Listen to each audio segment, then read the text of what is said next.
أعوذ بالله من الشيطان الرجيم بسم الله الرحمن الرحيم الحمد لله رب العالمين والصلاة والسلام على رسول الله وعلى آله وصحبه أجمعين أما بعد. Inshallah, we'll start a new series and we can take this video as an introduction to the subject. I want to start by giving you an example. We all have heard about Mus'ab ibn Umayr radiallahu anh, and people in Mecca invite this young man because of his wealth, because of his lineage, and because of his handsomeness. But none of these qualities satisfied Mus'ab. He was in a constant search. He was always searching for something in his life. One day, while he was chatting with his friends, he heard about the message of the Prophet sallallahu alaihi wasallam, and curiosity overcame him. And then Allah subhanahu wa ta'ala guided him by the hand of Habbab radiallahu anhu. The message that Mus'ab radiallahu anhu heard was the same as that of Jesus, as that of Solomon or Isaac or Noah, peace and blessing be upon all of them. In fact, hundreds of thousands of prophets came with the same message to remind people of the oneness of Allah subhanahu wa ta'ala. وَمَا أَرْسَلْنَا مِن قَبْلِكَ مِن رَسُولٍ إِلَّا نُوحِي إِلَيْهِ أَنَّهُ لَا إِلَهَ إِلَّا أَنَا فَاعْبُدُونِ.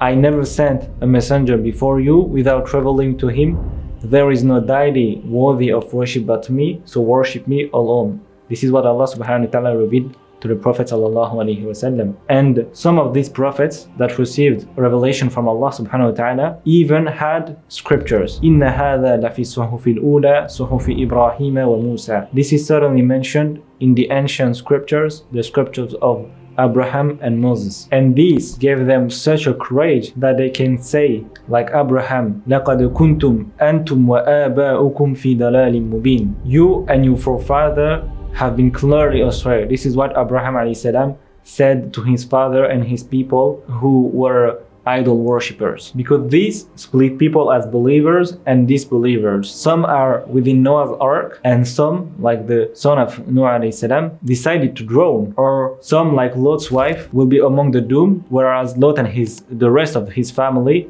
will be saved. So think about it. This is such an important subject that this is the answer to the question, what is the purpose of our life? And this is also what determined the fate of the people in their hereafter. And not just in their hereafter, also in this world.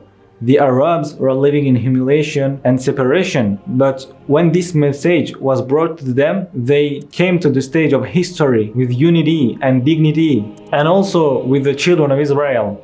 When they followed Musa alayhi salam, Allah even split the sea in two to save them from Pharaoh and his people.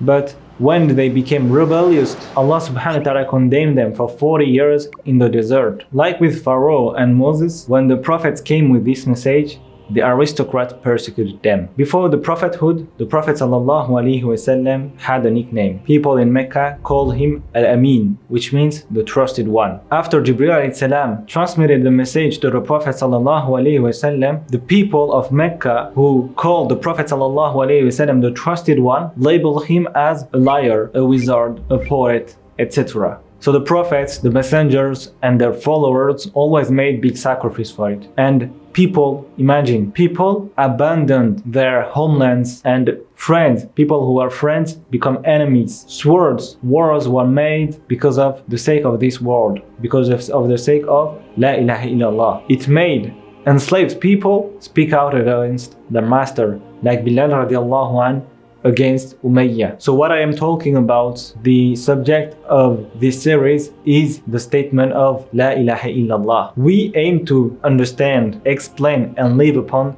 this world, this statement together. And there is no doubt that understand, explain to people, and live upon this statement is the most honorable of the services, because this is the cause of the messengers. This is what the messenger were sent for. So he who follows this path is the followers of the messenger that I am talking about. So even though the Tawheed try so hard to spread polytheism and innovation with the cinema industry and music and so on, they cannot prevent the turn towards Tawheed. Tawheed's crystal clear proofs are waking people up and demolishing the walls built between human nature and Tawheed. And as the Prophet Shu'aib said, وَمَا أُرِيدُ أَنْ أَخَالِفَكُمْ إِلَى مَا أَنْحَاكُمْ عَنْهُ إِنْ أُرِيدُ إِلَّا الْإِصْلَاحَ مَا اسْتَطَعْتُ وَمَا تَوْفِيقِي إِلَّا بِاللَّهِ عَلَيْهِ تَوَكَّلْتُ وَإِلَيْهِ أُنِيبُ. I don't want to do what I am forbidding you from. I only intend to reform to the best of my ability. My success comes only through Allah. In Him I trust, and to Him I turn. So if Allah subhanahu wa ta'ala wills, in this series we will cover everything we need to know about the statement Lailahaillallah. I ask Allah subhanahu wa ta'ala to make it beneficial and easy for us. سبحانك اللهم وبحمدك أشهد أن لا إله إلا أنت أستغفرك وأتوب إليك. السلام عليكم ورحمة الله وبركاته.